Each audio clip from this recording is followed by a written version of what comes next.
हारून रशीद साहब इस वक्त हमारे साथ मौजूद हैं, सीनियर सहाफ़ी तज्ज़िया कार, हमेशा ये बड़ा वक्त निकालते हैं। बहुत शुक्रिया हारून रशीद साहब, thank you so much sir, आज भी प्रोग्राम में वक्त देने के लिए। सर बात हो रही थी मिलिट्री कोर्ट्स के हवाले से, मुकदमात के हवाले से। एक दफ़ा फिर से ऐसा लग रहा है कि हुकूमत इस मूड में नहीं नज़र आ रही कि वो इस बेंच का फ़ैसला मानेगी। वो कह रहे हैं ये तो बेंच ही मुतनाज़ है, इसलिए हम इसका फ़ैसला नहीं मानेंगे। ये पॉसिबल होगा सर? हर चीज़ पॉसिबल है। चीफ जस्टिस साहब जो है ना, वो उनका मिजाज बिल्कुल दूसरा है। उनमें बहुत ज्यादा तहम्मुल है। वो तहम्मुल की एक हद होती है, वरना आदमी टिप्पू सुल्तान बन जाता है। हाँ जी, उसके माता तो उसके खिलाफ साजिशें करने लगते हैं। उनको चाहिए इरफान कादर को, राना सनाउल्लाह को, वजीर दफा को बुलाएं और उन्हें बताएं कि वो चीफ जस्टिस हैं और कानून नाफिज करना उनकी जिम्मेदारी है। आइन मौजूद है, आइन एब्रोगेट तो नहीं हुआ। वो जब आदमी कोई ज्यादा नरमी इख्तियार करता है तो लोग उसके सर पे सवार हो जाते हैं। मानेंगे कैसे?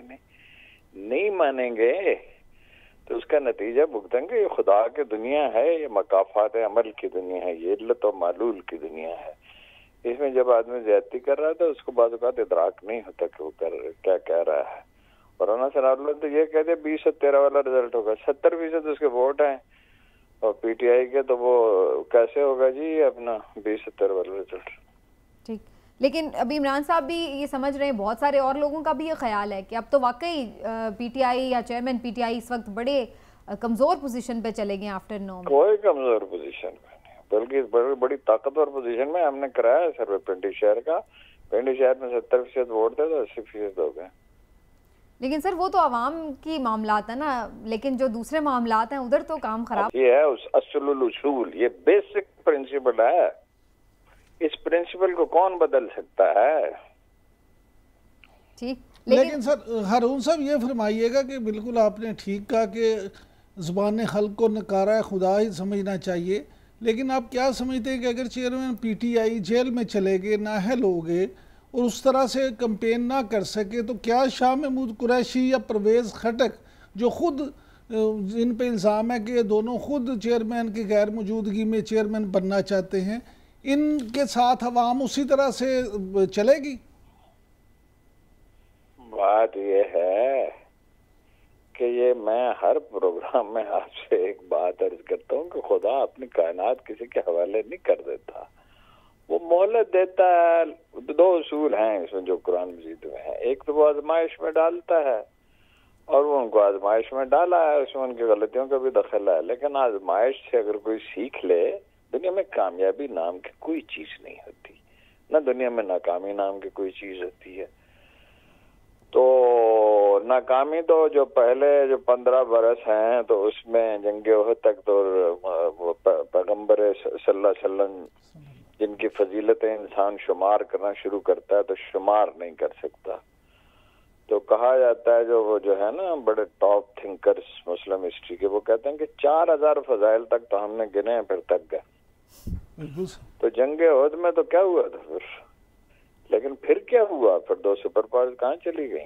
हाँ जी, अरब बद्दुओं के हाथों और 400 जनरल सिर्फ जनाब खालिद बिन वलीद ने ट्रेंड कर दिए थे। इस तरह नहीं होता, ये एक आरजी वक्त है। हाँ जी, ये गुजर जाएगा। लेकिन सर अवाम के हाथ में तो जब फैसला आएगा तब की बात है ना, अभी तो अवाम के हाथ में अल्लाह के हाथ में, अवाम के हाथ में नहीं होता।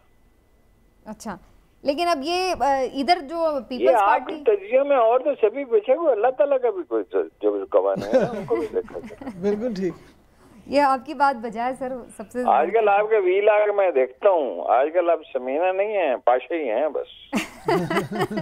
शुक्रिया सर। अब ये वैसे तारीफ है या तनकीद है, ये मैं सोच रही हूँ। आपसे सीखते हैं हारून साहब, कोशिश करते हैं आपसे सीखें। लेकिन सर ये जो हम सब एक दूसरे से सीखते हैं इसमें। मैंने हारून साहब वैसे आपके जज्बात समीना तक पहुंचा दिए थे। सर से मेरी खुद भी बात हुई थी, बड़ी मैं ऑनर्ड हूँ। लेकिन सर ये देखिए ना, ये जो पीपल्स पार्टी, जरदारी साहब तो बड़ा खुद को कैंडिडेट साबित कर रहे हैं। वो तो कह रहे हैं मईशत का भी प्लान उनके पास है, और वो तो कैंडिडेट नहीं साबित कर रहे हैं, उनका इरादा है पक्का वजीर आजम बनने का। बिलावल का ऐसे ही कहते हैं बनना चाहता हूँ। वो हैं कवाकब, कुछ नजर आते हैं, कुछ देते हैं धोखा, ये बाजी कर खुला। لیکن وہ تو کہہ رہے میں دھوکہ نہیں دوں گا نون لیگ کو، آج انہوں نے اسٹیٹمنٹ ان کے کہنے نہ کہنے سے کیا ہوتا ہے؟ ہارون صاحب میں سبینہ سے کہہ رہا تھا کہ جب ہمارے ہاں یہ ایک رواج ایسا ہے کہ جب کوئی سیاسی لیڈر یہ کہتا ہے کہ میں دھوکہ نہیں دوں گا تو اس کا مطلب یہ ہوتا ہے کہ وہ کہتا ہے تیار ہو جاؤ میں دھوکہ دین لگا جی. تو ظاہر ہے ہمارے ہاں نہیں ہے، جب سے یہ دنیا وجود میں آئی ہے. دیکھیے پہلا آپ کو پتا ہے کہ پہلا بڑا صوفی کون ہے؟ آپ کا علم ہوگا جنید بغداد تھے. دی فرسٹ مین ایور جس نے بیعت لی، یعنی اخلاقی علمی تربیت کی بیعت. حکمران کی تو نہیں نا، وہ حکمران تو نہیں تھے. تو اسی زمانے میں حسین بن منصور حلاج بھی تھے. اب حسین بن منصور حلاج کی موت نے اسے بڑا بنا دیا. وہ ایک کنفیوز آدمی تھا، نیت کا اچھا تھا ویسے، اصل میں تو وہ شاعر ہی تھا. کچھ کرسچین تصوف کا اثر تھا، کچھ ہندو تصوف کا اثر تھا، کچھ اپنی خواب و خیال کی جنتیں اس نے آباد کر رکھی تھی. اپنے گھر میں خانہ کعبہ کا ماڈل بنایا ہوا تھا، اس کا طواف کرتا تھا. اچھا آدمی تھا. مطلب یہ اس کے بارے میں صوفیہ کہتے ہیں خاموشی رہنی چاہیے. جناب علی بن عثمان حجویری نے یہ کہا ہے، اور وہ بڑے محتاط آدمی. تو وہ اپنے نہ سناتا رہا کارنامے اور اپنے مشاہدات. تو جنید بات نہیں کرتے تھے. جب وہ سنا چکا تو انہوں نے کہا جنید یہ کاروبار، انہوں نے کہا حسین نام تھا، ہم نے خام خواہ اس کو منصور کہتے، منصور اس کے والد کا نام تھا. تو انہوں نے کہا حسین یہ کاروبار دنیا ہے، ازل سے ایسا ہی ہوتا ہے اور اب تک ایسے ہی ہوتا رہے گا. یعنی یہ سان گمان ہے جس میں تم پڑے ہوئے ہو. تو پھر اس نے اپنا ایک خطاب فرمایا. تو جب وہ فرما چکا خطاب تو وہ تو جنید تھے، علم کے آدمی تھے، خالصتاً علمی یہ وہ مکتب فکر ہے.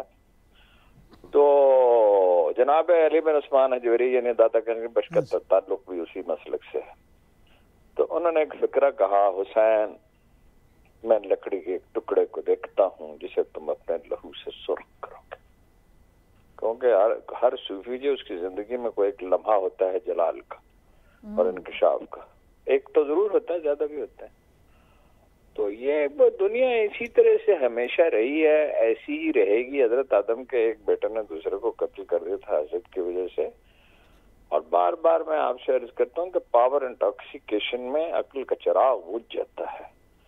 آپ مطلب رانا سلام اللہ صاحب چیف جسٹس کو دھمکیاں دے رہے ہیں، عرفان قادر دھمکیاں دے رہے ہیں، وہ تحمل کا مظاہرہ کر رہے ہیں، اور اخبار رویز کہتے ہیں کہ یہ سارے عوامل جو ہیں وہ پی ٹی آئی کے خلاف ہیں.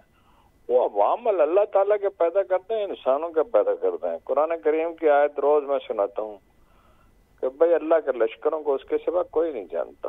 وہ آخر میں ہونا کیا ہے who knows. وہ 2 مہینے 4 مہینے 6 مہینے بھائی یہ یہی کارکردگی دکھائیں گے نا جو اس وقت دکھا رہے ہیں. اور کیا کریں گے؟ اسحاق ڈار صاحب نے تھپڑ رسید کر دیا اخبار نویس کو. ہاں جی جس دن اپنا وزیر اطلاعات عمران خان کا وزیر اطلاعات نے ایک اخبار نویس کو تھپڑ رسید کیا تو پھر دوسرے کو. تو میں نے ان سے کہا تھا اس کا قصہ تو ہے پاک.